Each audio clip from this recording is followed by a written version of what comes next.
임금 속고입니다. 요즘 은행 가시면은 한 번쯤 이런 이야기 들어보셨을 겁니다. 500만 원만 인출해도 국세청에 자동으로 통보된다더라. 세무조사 나온다더라. 심지어 잡혀간다더라. 여러분, 이거 진짜일까요? 실제로 상담하다 보면은 이런 질문 정말 많이 받습니다. 선생님, 그럼 저는 매달 생활비로 300만 원씩 뽑는데요. 저도 문제 되는 건가요? 이렇게 불안해 하시는 분들 굉장히 많습니다. 그래서 오늘은 결론부터 확실하게 말씀드리겠습니다. 500만 원 기준이라는 건 완전히 잘못된 정보입니다. 정확히 말하면 이건 사실이 아닙니다. 그런데 더 큰 문제는 따로 있습니다. 이 잘못된 소문만 믿고 안심하고 계셨다가 오히려 나중에 큰 세금 폭탄을 맞는 분들이 계속 나오고 있다라는 겁니다. 제가 실제로 겪은 사례 하나 말씀드리겠습니다. 지난달에 제 사무실에 한 어르신이 찾아오셨습니다. 부산에 사시는 67세 이모 어르신이셨습니다. 이분이 평생 모아온 돈 4천만 원을 현금으로 인출해야 하는 상황이 생기셨습니다. 그런데 마침 500만 원 이하로 나눠서 뽑으면 안전하다는 이야기를 들으신 겁니다. 그래서 어떻게 하셨을까요? 500만 원씩 총 8번에 걸쳐 나눠서 인출하셨습니다. 본인은 굉장히 현명하게 대처했다라고 생각하셨죠. 나는 규칙을 잘 지켰다. 이렇게 생각하셨습니다. 그런데 3개월 뒤 어떤 일이 벌어졌는지 아십니까? 국세청에서 세무조사 예고 통지가 날아왔습니다. 그 어르신이 저를 찾아오셔서 하신 말씀이 아직도 잊히지 않습니다. 선생님, 저는 500만 원씩만 뽑았는데요. 이게 왜 이런 일이 생긴 겁니까? 손이 덜덜 떨리는 상태로 통지서를 내미시는데 저도 그 순간 마음이 무너지는 것 같았습니다. 여러분, 이건 절대 남의 이야기가 아닙니다. 지금 이 영상을 보고 계신 여러분, 여러분의 부모님, 형제자매 모두 해당되는 이야기입니다. 특히 500만 원까지는 괜찮다라고 믿고 계셨던 분들, 그분들이 가장 위험합니다. 왜 그런지, 진짜 기준이 무엇인지, 그리고 어떻게 해야 안전한지 오늘 제가 하나도 빠짐없이 알려드리겠습니다. 그리고 더 중요한 것, 절대 세금 폭탄을 맞지 않는 올바른 현금 인출 방법까지 정확하게 알려드릴 겁니다. 이 영상 끝까지 보시면은 여러분 재산 충분히 지킬 수 있습니다. 자, 계속해서 실제 사례를 하나 더 말씀드리겠습니다.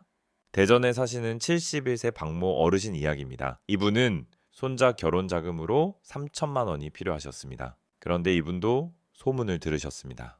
1,000만 원 넘으면 국세청에 통보된다. 그래서 어떻게 하셨을까요? 999만 원씩 3번에 나눠서 인출하셨습니다. 1,000만 원 미만이니까 괜찮겠지. 이렇게 생각하신 겁니다. 그런데 결과는 정반대였습니다. 은행에서 이 거래를 쪼개기 거래로 의심했고 의심 거래 보고가 올라갔습니다. 결국 어떻게 됐느냐? 증여로 판단되어 가산세까지 포함해서 총 1,200만 원을 내게 되셨습니다. 이 어르신이 저에게 하신 말씀이 있습니다. 손주 도와주려다가 내가 이렇게 됐습니다. 그 돈이면은 손주 신혼여행 보내고도 남았을 텐데요. 정말 안타까운 이야기입니다. 또 다른 사례도 있습니다. 광주에 사시는 65세 어르신입니다. 아드님 사업이 어려워지셨습니다. 부모 입장에서 그냥 보고 있을 수 없죠. 그래서 매달 200만 원씩 현금으로 인출해서 아들에게 주셨습니다. 2년 동안 총 4,800만 원입니다. 그런데 나중에 아들이 아파트를 사게 되면서 자금 출처 조사가 들어갔습니다. 국세청이 아들 통장을 보니까 이상한 흐름이 보였던 겁니다. 그래서 어떻게 했을까요? 부모 통장까지 10년치를 전부 역추적했습니다. 결과는 4,800만 원 전액이 증여로 판단되었습니다. 세금만 2,300만 원이 나왔습니다. 그 어르신이 울면서 하신 말씀이 있습니다. 내 자식 도와준 게 죄입니까? 이 말 듣고 저도 참 마음이 무거웠습니다. 여기서 한 가지 더 충격적인 사례를 말씀드리겠습니다. 인천에 사시는 69 세김모 어르신입니다. 이분은 현금을 인출한 것도 아닙니다. 그냥 계좌이체를 하셨습니다. 딸 전세금이 부족하다고 해서 3천만 원을 보내주셨습니다. 그런데 문제는 아이스 메모였습니다. 메모에 이렇게 쓰셨습니다. 엄마가 보내주는 전세자금. 이 한 줄이 문제가 됐습니다. 나중에 딸이 집을 사면서 자금 출처 조사가 들어갔고 아이체 내역이 그대로 확인된 겁니다. 네, 국세청에서는 이렇게 판단했습니다. 본인이 증여라고 인정하셨네요. 결국 세금을 내게 되셨습니다. 억울해서 빌려준 돈이다 라고 주장하셨지만 차용증도 없고 이자 기록도 없었습니다. 결과는 바뀌지 않았습니다. 여러분, 단 한 줄의 메모로 수백만 원 세금을 낼 수도 있습니다. 지금 이 이야기를 듣고 나는 괜찮겠지라고 생각하십니까? 절대 아닙니다. 이건 누구에게나 일어날 수 있는 일입니다. 여기서 잠깐 부탁드리겠습니다. 저는 이런 억울한 상황을 정말 많이 봤습니다. 그래서 이 영상을 만들었습니다. 도움이 되고 있다라고 느끼셨다면 지금 구독 버튼, 좋아요 버튼 한 번만 눌러주십시오. 이게 제가 더 좋은 정보를 찾아서 여러분 재산을 지키는데 큰 힘이 됩니다. 그리고 주변 분들께도 꼭 공유해 주세요. 한 분이라도 더 피해를 막을 수 있도록요. 자, 이제 정말 중요한 이야기 들어갑니다. 왜 이런 일이 벌어질까요? 그리고 진짜 기준은 무엇일까요? 먼저 정확한 기준부터 말씀드리겠습니다. 금융정보분석권, 흔히 FIU라고 부르는 기관이 있습니다. 이곳에서 정한 기준이 있습니다. 은행 한 곳 기준, 하루에 1천만 원을 초과하는 현금 거래가 발생하면 자동 보고됩니다. 중요한 건 1천만 원입니다. 500만 원이 아닙니다. 이 기준은 2019년에 2천만 원에서 1천만 원으로 낮아진 이후 지금까지 변한 적이 없습니다. 그럼 왜 500만 원이라는 소문이 돌까요? 최근 법 개정과 보상금 제도가 생기면서 이게 잘못 전달된 겁니다.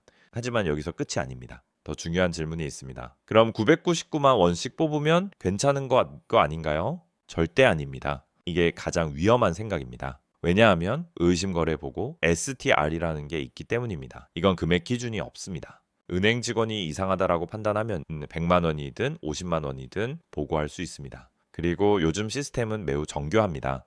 비슷한 금액 반복 인출, 쪼개기 패턴, 갑작스러운 큰 금액 인출 이런 것들은 자동으로 잡아냅니다. 즉 금액이 아니라 패턴을 보는 겁니다. 그래서 쪼개기 인출은 오히려 더 위험합니다. 여기까지가 핵심입니다. 이제부터는 어떻게 해야 안전한지 실질적인 방법을 하나씩 알려드리겠습니다. 자, 이제부터 정말 중요한 실전 방법을 말씀드리겠습니다. 이 부분은 꼭 집중해서 들으셔야 합니다. 제가 20년 넘게 세무 상담하면서 쌓아온 핵심 노하우입니다. 첫 번째, 절대로 하지 말아야 할 것부터 말씀드립니다. 쪼개기 인출 무조건 피하십시오. 많은 분들이 이렇게 생각하십니다. 999만 원씩 나눠서 뽑으면 괜찮겠지? 아닙니다. 이게 가장 위험한 행동입니다. 앞에서 말씀드린 박모 어르신 기억나시죠? 999만 원씩 3번 인출하셨다가 결국 의심 거래로 보고돼서 1200만 원 세금 내셨습니다. 요즘 은행 시스템은 생각보다 훨씬 똑똑합니다. 예를 들어 이런 패턴이 있습니다. 하루에 900만 원씩 3일 연속 인출한다? 바로 잡힙니다. 일주일에 한 번씩 900만 원씩 반복한다? 이것도 잡힙니다. 한 달에 한 번씩 990만 원씩 인출한다? 역시 잡힙니다. 심지어 은행을 나눠서 A 은행에서 500만 원, B 은행에서 500만 원 이렇게 인출해도 잡힙니다. 왜냐하면 지금은 은행 간 정보 공유가 이루어지기 때문입니다. 국세청에서는 이런 걸 구조화된 거래라고 부릅니다. 즉 의도적으로 기준을 피하려고 나눈 거래라고 판단합니다. 이건 단순 실수보다 더 나쁘게 봅니다. 세금 회피 의도가 있다고 보기 때문입니다. 그래서 가산세도 더 무겁게 붙습니다. 일반은 10%지만 부정행위로 보면 최대 40%까지 올라갑니다. 그럼 어떻게 해야 할까요? 오히려 정반대로 하셔야 합니다. 당당하게 한 번에 인출하십시오. 그리고 은행 직원이 물어보면은 용도를 정확하게 말씀하시면 됩니다. 뭐일로 교체하려고요? 손주 학원비입니다. 병원비입니다. 수리비입니다. 이렇게 자연스럽게 말씀하시면 됩니다. 은행 직원도 사람입니다. 당당하게 말하는 분은 의심하지 않습니다. 오히려 눈치 보면서 쪼개서 인출하는 분들을 더 의심합니다. 이건 꼭 기억하셔야 합니다. 두 번째, 현금 인출하셨다면 반드시 해야 할 것, 사용처 메모입니다. 내 돈 내가 쓰는데 왜 기록까지 해야 하나요? 이렇게 생각하실 수 있습니다. 하지만 이 3초짜리 메모가 나중에 수천만 원을 지켜줍니다. 왜냐하면 세무조사나 상속조사가 들어오면은 최대 10년치 계좌를 다 추적합니다. 10년 전에 인출한 돈 이거 어디에 쓰셨습니까? 라고 물어봅니다. 그때 기억나실까요? 솔직히 어렵습니다. 기억 못하면 어떻게 될까요? 용도 불명 현금으로 판단됩니다. 그러면 자동으로 자녀에게 증여한 것으로 추정됩니다. 즉 증여세가 나옵니다. 그래서 메모가 중요합니다. 방법은 아주 간단합니다. 현금 인출하실 때 영수증 뒷면에 이렇게 적으시면 됩니다. 2025년 12월 15일 500만 원 보일러 교체 업체 이렇게 날짜, 금액, 용도, 업체명 이 4가지만 적으시면 충분합니다. 또는 휴대폰 메모장도 좋습니다. 카카오톡, 나에게 보내기 기능도 좋습니다. 사진 찍어서 저장해 두셔도 됩니다. 그리고 이 자료는 최소 10년 보관하셔야 합니다. 중요한 팁 하나 더 드리겠습니다. 종이 영수증은 시간이 지나면 글씨가 사라집니다. 반드시 사진으로 보관하세요. 정말 단 3초입니다. 그 3초가 수천만 원을 지켜줍니다. 세 번째, 가능하면 현금보다 계좌이체를 사용하십시오. 이건 정말 중요합니다. 국세청 입장에서 보면 현금은 추적이 어렵습니다. 그래서 의심을 많이 합니다. 이 돈 어디서 났지? 누구에게 준 거지? 이렇게 됩니다. 반면 계좌이체는 다 기록이 남습니다. 언제, 누구에게 얼마를 보냈는지 명확하게 남습니다. 예를 들어 보겠습니다. 500만 원짜리 가전제품을 산다고 가정해 보겠습니다. 현금으로 결제하면은 나중에 증명하기 어렵습니다. 영수증 잃어버리면 끝입니다. 하지만 계좌이체로 결제하면 전제 500만 원 지급 이렇게 기록이 남습니다. 바로 증명됩니다. 병원비도 마찬가지입니다. 카드나 계좌이체로 결제하시면 증빙이 남습니다. 특히 100만 원 이상 지출은 무조건 계좌이체나 카드 사용을 추천드립니다. 현금은 정말 소액 지출에만 사용하십시오. 네 번째, 가족 간동 거래입니다. 여기서 가장 많은 실수가 발생합니다. 핵심은 하나입니다. 차용증은 필수입니다. 아는 분들이 이렇게 말씀하십니다. 내 자식한테 돈 주는데 무슨 차용증이에요? 충분히 이해합니다. 하지만 국세청은 다르게 봅니다. 차용증이 없으면 100% 증여로 봅니다. 아들에게 5천만 원을 줬는데 차용증이 없다? 그건 증여입니다. 세금 대상입니다. 하지만 차용증이 있으면 빌려준 돈으로 인정받을 수 있습니다. 그럼 세금이 없습니다. 차용증 작성 방법 간단하게 알려드리겠습니다. 반드시 들어가야 할 내용입니다. 빌려주는 사람 정보, 빌리는 사람 정보, 금액, 날짜, 상환기한, 이자율, 상환 방법, 서명 또는 도장 이렇게만 작성하시면 됩니다. 이자 부분이 중요합니다. 무이자로 하면 이자 상당액이 증여로 간주될 수 있습니다. 그래서 보통 연사점 6% 이하로 설정하시는 게 안전합니다. 예를 들어 5천만 원이면 연 230만 원, 월 약 19만 원 정도입니다. 이걸 매달 계좌이체로 받으시면 됩니다. 여기서 핵심 포인트 하나 더 있습니다. 이자 거래 기록입니다. 차용증만 있고 이자 거래가 없다. 국세청은 이렇게 생각합니다. 형식만 만든 거 아니냐? 실제로는 그냥 준 거 아니냐? 그래서 반드시 매달 정해진 날짜의 계좌이체로 이자를 받아야 합니다. 이체 메모에는 이렇게 적으시면 됩니다. 1월 이자, 2월 이자. 이 기록이 쌓이면 완벽한 증빙이 됩니다. 다섯 번째, 부동산 거래입니다. 이건 정말 중요합니다. 부동산 거래에서는 절대로 현금을 사용하시면 안 됩니다. 집을 사면 거의 자동으로 자금 출처 조사가 들어갑니다. 특히 자녀명의 고가 아파트 이건 거의 100%입니다. 그런데 현금으로 거래했다? 증명하기 매우 어렵습니다. 그래서 반드시 계약금, 중도금, 장음 모두 계좌이체로 진행하셔야 합니다. 여섯 번째, 은행 전화 대응입니다. 이거 정말 많은 분들이 실수하십니다. 고액 인출하면 은행에서 전화가 옵니다. 어디에 쓰실 건가요? 누가 보내라고 한 건 아니죠? 이때 잘못 대답하시면 문제가 됩니다. 예를 들어 딸 전세금 보태주려고요. 이렇게 말하면 어떻게 될까요? 그대로 기록됩니다. 그리고 나중에 증여로 판단될 수 있습니다. 그럼 어떻게 말해야 할까요? 간단합니다. 가족 간 거래입니다. 이 한마디면 충분합니다. 추가로 물어보면 개인적인 거래입니다. 이렇게만 답하시면 됩니다. 구체적인 설명은 하지 않는 것이 좋습니다. 마지막으로 정말 중요한 부분입니다. 상속 관련 내용입니다. 부모님 연세가 많으시거나 건강이 좋지 않다면 미리 준비하셔야 합니다. 상속세법에는 추정상속재산이라는 개념이 있습니다. 사망 1년 이내 2억 원 이상 현금 인출 또는 2년 이내 5억 원 이상 인출하면 용도 증명이 안 될 경우 상속 재산으로 포함됩니다. 예를 들어 사망 전 1년 동안 3억 원 인출했는데 사용처를 증명 못한다? 그럼 약 80%인 2억 4천만 원이 상속 재산에 포함됩니다. 세금이 크게 늘어납니다.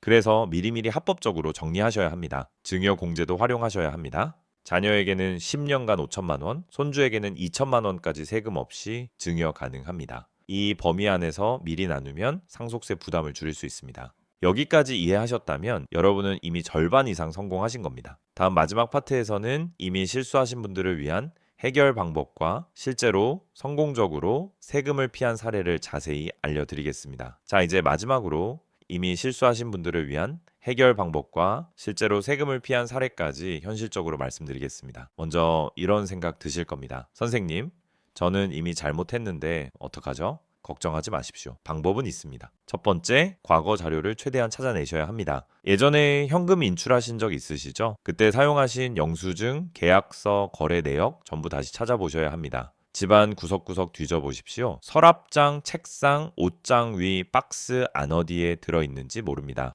여기서 중요한 건 없는 걸 만들라는 게 아닙니다. 있는 걸 최대한 찾아내라는 겁니다. 휴대폰도 꼭 확인해 보십시오. 사진첩, 카카오톡 대화 기록 다 뒤져보셔야 합니다. 예를 들어 그때 보일러 고쳤다, 어디 수리했다 이런 대화나 사진이 남아있을 수 있습니다. 업체와 카톡으로 주고받은 내용, 송금 확인 메시지 이런 것도 전부 증빙이 됩니다. 이 자료들을 찾으셨다면 날짜별로 정리해서 따로 보관하십시오. 이게 나중에 여러분을 지켜주는 방패가 됩니다. 두 번째, 차용증 없이 돈을 주셨다면 지금이라도 대응하셔야 합니다. 아는 분들이 이미 가족에게 돈을 주셨는데 차용증을 안 쓰신 경우가 많습니다. 지금이라도 차용증을 작성할 수 있습니다. 하지만 솔직하게 말씀드리겠습니다. 사후에 작성한 차용증은 국세청이 쉽게 인정하지 않습니다. 왜냐하면 조사 나오니까 급하게 만든 건 아니냐? 이렇게 의심하기 때문입니다. 그럼 어떻게 해야 인정받을 수 있을까요? 핵심은 하나입니다. 실제 돈이 오간 흔적을 만드는 것, 차용증만으로는 부족합니다. 이자 거래 기록이 있어야 합니다.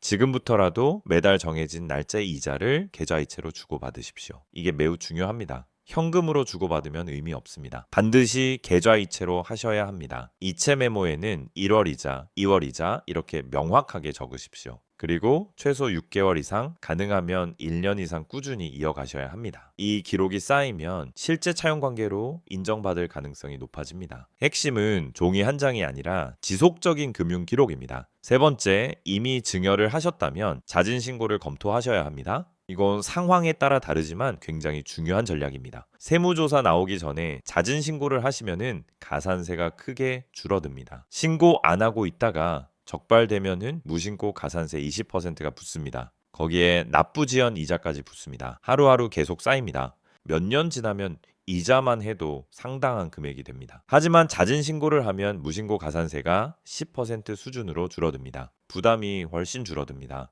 그래서 경우에 따라서는 지금 일부 세금을 내고 마음 편하게 사는 것이 오히려 더 나은 선택일 수 있습니다. 이 부분은 꼭 전문가 상담을 받아보시길 권해드립니다. 세무사 상담 비용 몇만 원이 수천만 원을 아껴줄 수 있습니다. 자, 이제 희망적인 이야기를 드리겠습니다. 실제로 제대로 준비해서 세금을 완벽하게 피한 사례입니다. 수원에 사시는 68세 정모 어르신입니다. 이분 아드님이 전세 자금이 부족해서 5천만 원이 필요했습니다. 이 어르신은 어떻게 하셨을까요? 처음부터 정확하게 준비하셨습니다. 차용증을 정식으로 작성하셨습니다. 금액, 이자율, 상환기한 모든 내용을 정확히 기재하셨습니다. 그리고 매달 15일마다 약 19만 원씩 이자를 계좌이체로 받으셨습니다. 이체 메모도 꼼꼼하게 작성하셨습니다. 1월 이자, 2월 이자, 이걸 2년 동안 한 번도 빠짐없이 유지하셨습니다. 나중에 아드님이 집을 사면서 자금 출처 조사가 들어왔습니다. 국세청에서 이 5천만 원 어디서 났습니까? 이렇게 물었습니다. 아드님은 이렇게 답했습니다. 아버지께 빌린 돈입니다. 차용증 있습니다. 이자, 지급 내역도 있습니다. 24개월치 기록을 전부 제출했습니다. 결과는 어떻게 됐을까요? 이건 증여가 아니라 차용이다. 정식으로 인정받았습니다. 세금 한 푼도 안 냈습니다. 이 어르신이 저에게 전화하셔서 이렇게 말씀하셨습니다. 선생님 말씀대로 하니까 아무 문제 없이 넘어갔습니다. 귀찮아도 이자 받은 게 정말 도움이 됐습니다. 저도 정말 보람을 느꼈습니다. 또 하나 사례를 말씀드리겠습니다. 서울에 사시는 72 새 한모 어르신입니다. 이분은 손녀 결혼 자금으로 2천만 원을 지원하셨습니다. 이분은 아예 처음부터 전공법으로 가셨습니다. 계좌이체로 돈을 보내셨고 아이스 메모에 결혼 축하 증여라고 명확하게 적으셨습니다. 그리고 증여세 신고까지 하셨습니다. 손자, 손녀는 10년 기준 2천만 원까지 공제가 됩니다. 그래서 세금이 한 푼도 나오지 않았습니다. 이후 어떤 문제가 생겼을까요? 아무 문제도 없었습니다. 오히려 이 어르신은 마음이 너무 편하다라고 말씀하셨습니다. 숨기고 살면 10년 동안 불안합니다. 하지만 당당하게 신고하면 마음이 편합니다. 여러분, 이분들이 특별한 분들일까요? 아닙니다. 여러분과 똑같은 60대, 70대 어르신입니다. 차이는 단 하나입니다. 정확하게 알고 제대로 대응했다는 것입니다. 여러분도 충분히 하실 수 있습니다. 나이는 전혀 문제가 되지 않습니다. 자, 오늘 내용 정리해 드리겠습니다. 500만 원 기준은 완전히 잘못된 정보입니다. 실제 기준은 1천만 원입니다. 하지만 금액보다 중요한 건 패턴입니다. 쪼개기 인출은 가장 위험합니다. 오히려 의심을 받습니다. 현금 인출 시에는 반드시 사용처를 기록하십시오. 단 3초 메모가 수천만 원을 지켜줍니다. 가능하면 현금보다 계좌이체를 사용하십시오. 기록이 남아야 증명이 됩니다. 가족 간 거래는 반드시 차용증을 작성하십시오. 그리고 이자 거래 기록까지 남기셔야 합니다. 부동산 거래는 무조건 계좌이체로 하십시오. 은행 전화가 오면 가족 간 거래입니다. 이렇게 간단하게만 답하십시오. 상속 문제는 미리 준비하셔야 합니다. 여러분, 오늘 영상이 도움이 되셨다면 구독과 좋아요 꼭 부탁드립니다. 그리고 이 영상 부모님, 형제, 친구분들께 꼭 공유해 주세요. 한 분이라도 더 억울한 세금 폭탄을 피할 수 있도록요. 댓글로 궁금한 점 남겨주시면 제가 하나하나 답변 드리겠습니다. 여러분이 평생 모으신 소중한 재산 억울하게 세금으로 잃지 않도록 제가 끝까지 도와드리겠습니다. 편안하고 안정된 노후를 보내실 수 있도록 앞으로도 계속 함께 하겠습니다. 오늘도 건강하시고 행복하십시오. 다음 영상에서 다시 뵙겠습니다.